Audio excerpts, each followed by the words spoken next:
Assalamualaikum warahmatullahi wabarakatuh. Halo anak-anak, mudah-mudahan kita semua dalam keadaan sehat walafiat ya. Oke, hari ini kita akan belajar matematika. Yang pertama adalah tentang bentuk-bentuk pecahan. Seperti apa? Cek kita. Baik, yang pertama kita akan bahas berbagai macam bentuk pecahan ya. Berbagai macam bentuk pecahan. Bentuk pecahan. Baik, bentuk pecahan itu ada 4 ya, ada 4. Yang pertama, pecahan biasa. Pecahan biasa. Pecahan biasa dibagi menjadi 2, pecahan murni. Pecahan murni. Ya, pecahan murni adalah pecahan yang pembilangnya itu lebih kecil daripada penyebutnya. Contohnya 1/2, 2/4, 6/12 dan seterusnya. Yang pasti bilangan pembilangnya itu lebih kecil daripada penyebutnya. Berikutnya yang kedua adalah pecahan tidak murni. Pecahan tidak murni. Nah, pecahan tidak murni ini kebalikan dari pecahan yang murni. Jadi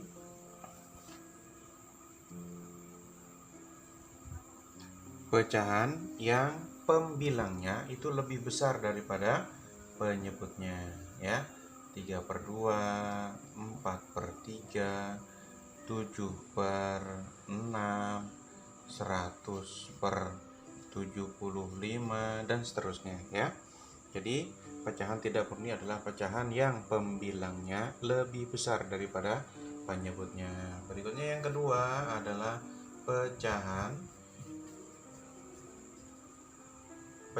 campuran. Nah, pecahan campuran adalah pecahan yang terdiri dari bilangan asli dan pecahan murni. Pecahan murni. Jadi bilangan asli dan pecahan murni. Misalnya 2 1/2. Kemudian 5 7/9. Kemudian 6 9/10. Nah, itu artinya ya pecahan campuran ya. Jadi terdiri dari bilangan asli dan pecahan murni. Oke, baik. Oke, baik anak-anak, kita lanjutkan yang ketiga ya. Yang ketiga, bentuk pecahan adalah pecahan desimal. Pecahan desimal. Ya, pecahan desimal. Apa itu pecahan desimal? Adalah pecahan yang menggunakan perseratusan, persepuluhan, atau menggunakan tanda koma ya pada hasilnya.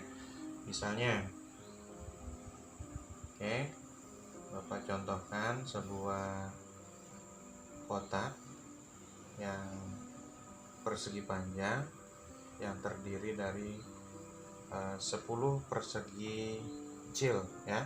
Kemudian kita arsir 3 misalnya ya. Kita arsir 3 ya. Berarti ini adalah 3/10. Nah, bagaimana bentuk desimalnya? Bentuk desimalnya berarti 3/10, artinya 3 dibagi 10 ya. 3 dibagi 10. 3 tidak bisa dibagi 10, maka harus ditambah dengan 0. Ketika kita nambah 0, maka hasilnya ditambah 0,30 dibagi 10 sama dengan 3. 3 dikali 10 sama dengan 30. 30 kurang 30 sama dengan 0. Jadi 3/10 itu sama dengan 0,3. Oke, di 0,3. Ya, kita lanjut. Kalau tadi kita menggunakan per 10, sekarang kita menggunakan contoh misalnya contoh yang kedua ya, 25/100. Nah, ya 25 per 100. Berarti dia menggunakan per seratusan ya, per seratusan. Misalnya berarti 25 per 100 berarti 25 dibagi dengan 100 ya. Jadi per itu sama dengan dibagi. Nah, 25 tidak bisa dibagi 100, maka kita gunakan 0 di atas. Ya, ditambahin 0, kemudian di atas ditambah 0,250 dibagi 100 2 ya. Yang paling mendekati adalah 2. 2 dikali 100 sama dengan 200.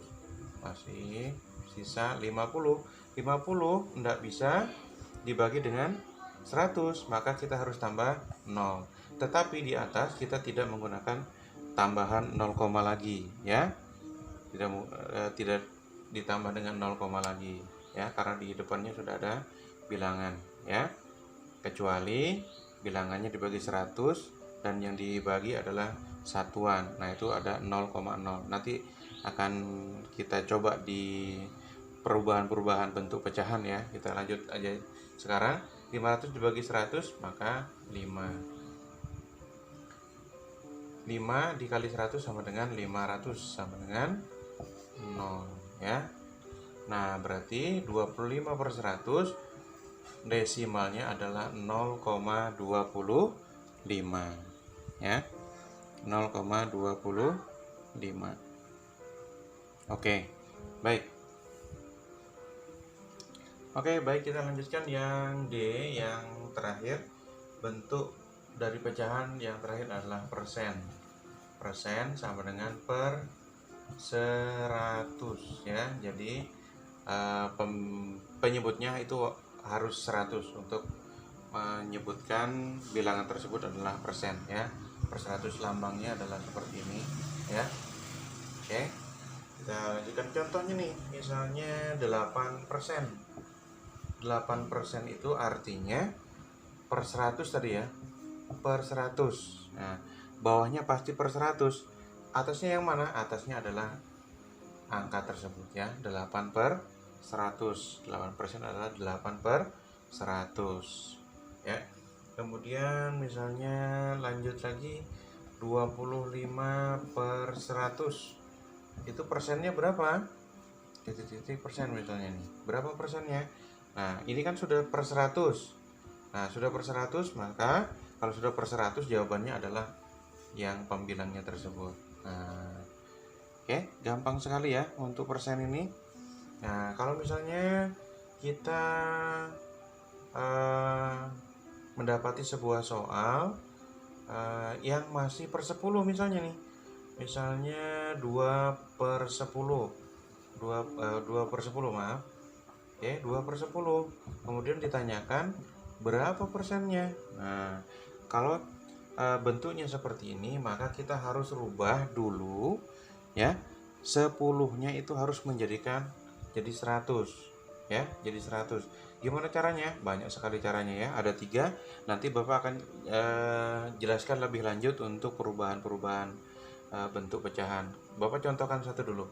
Nah, cara yang pertama itu dikalikan berapa yang hasilnya adalah 100 ya. Penyebutnya yang hasilnya 100, maka pengalinya adalah 10. Ternyata 10 dikali 10 adalah 100, maka di atas juga atau pembilangnya dikali 100 juga ya. Dikali 10, maaf. 2 dikali 10 berarti 20. Berapa? Jawabannya persennya. Karena ini sudah per 100, maka jawabannya adalah angka yang di atasnya atau pembilangnya tersebut ya, 20%. Oke, cara yang kedua misalnya 2 per 10 ya. 2 per 10 berapa persen? Yang paling mudah apabila kita tidak menggunakan perkalian, kita bisa langsung menggunakan penambahan 0 ya pada soalnya. Misalnya persen ya, yang namanya persen tadi kan per 100. Biar 2 per 10 itu bisa menjadi per 100, tinggal ditambahin 0 aja. Karena kita masih 0 di bawah, maka di atas juga kasih 0. Maka jawabannya adalah 20%. persen ya. Paling mudah caranya seperti itu.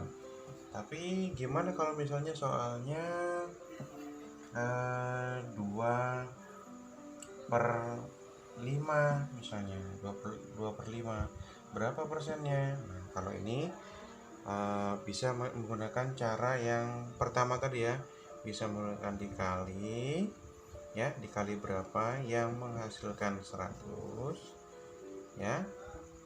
Boleh juga dengan cara dibagi ya, dibagi. Cara yang ketiga dengan cara dibagi. Kalau misalnya kita cara yang ketiga ya, dibagi, misalnya dibagi 2 dibagi 5, cara yang ketiga nih. Yang ketiga misalnya soalnya seperti ini, kita bisa menggunakan cara dibagi ya. 2 dibagi 5 nggak bisa nih, tambahi 0, maka di atas ditambah 0, ya. 20 baru bisa dibagi 5, ternyata hasilnya adalah 4 dikali 5 sama dengan 20 sama dengan 0,4. Wah, padahal kita cari adalah persen. Ini baru satu angka di belakang koma, padahal yang namanya persen adalah 2 angka di belakang koma atau per 100. Maka caranya gimana? Tinggal ditambah 0, maka sudah menjadi 2 angka di belakang koma, berarti itu adalah jawabannya karena sudah per 100. Oke ya, mudah-mudahan paham. Insyaallah. Bismillah.